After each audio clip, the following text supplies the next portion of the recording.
This is in-depth analysis. I have been part of a committee that investigated the atrocities of the Boko Haram. And that committee indicted the military more than anything else. There is no house in Borno that the military has not plundered. There is no house in Borno. There has been committee after committee set up by the government. And the government has failed to bring these people to book. In fact, this current leadership of the military in Nigeria today are an extension of that one. And this government has failed to even acknowledge the reports of those investigations. We all know today that in this government, papers have been given, investigations have been made into the atrocities and the corruption in the military. We all know today that the Air Force, the papers or the investigation of the Air Force has been made public. That of the Navy has been made public. But that of the Army has been swept under the carpet by this government. Because they are not only sustaining it, they are not only retaining those culprits, but they are still serving in various capacities in this government, of a government that is supposed to be fighting corruption more than any other place, or more than any other thing. Now, with this, we should also look at the irresponsibility of the political elite. The political elite in this country have done nothing but to cash in on this poverty, on this ill education of the mass majority of Nigerians.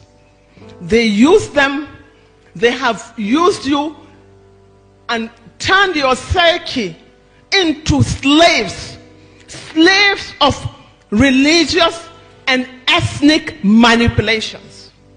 No one has ever seen the son of a governor even going out to campaign. No one has ever seen the son or the daughter of the president going out to campaign.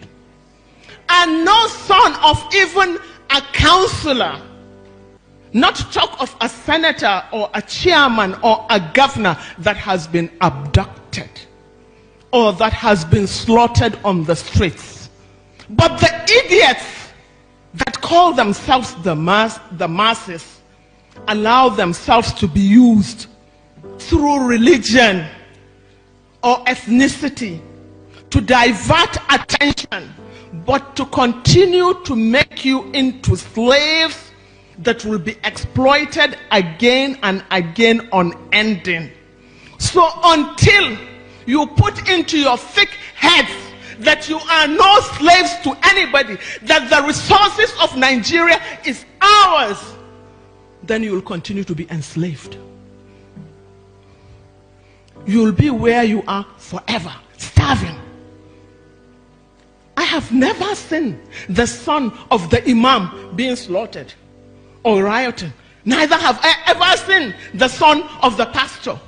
I don't know the difference between a Christian child and a Muslim child. Ladies and gentlemen, we can go on and on. However, the crux of the matter is that we don't have a nation. As it is, we don't have a country. Because the primary responsibility of every government, that which gives legitimacy to any government, is to secure the territorial integrity of that nation and to provide security for lives and property, and to give us an enabling environment to live and to sustain our lives without hindrance, without fear of being kidnapped or being killed or being assassinated. That is the primary responsibility of any government. Any government that fails to do this lacks legitimacy to govern and lacks and should be said to have failed, woefully failed It is left to Nigerians now to decide, to wake up and say, have I been given what is duly mine? Have you received it? Or are you still parasites? Are you still slaves in your mentalities? You have to be able to think. As for our military, we are demanding a thorough overhaul of this military. Anything short of this is a cahoot.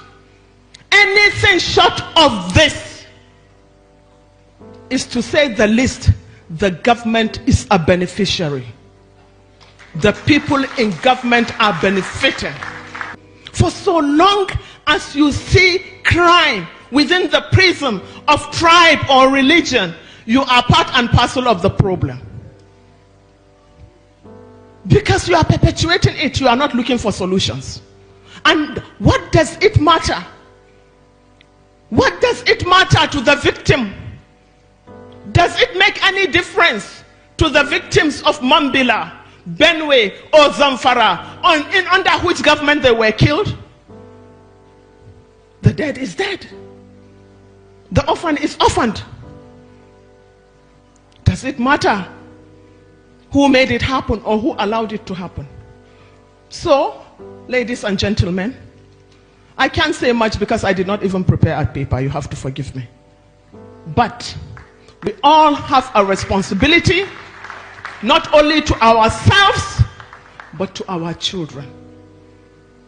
Anybody, I have said, who sits on the fence without saying anything or doing anything is either a coward or a hypocrite, or both. So the choice is yours. I'm not a coward, I'm not a hypocrite. I'm a fighter. Fight along with us.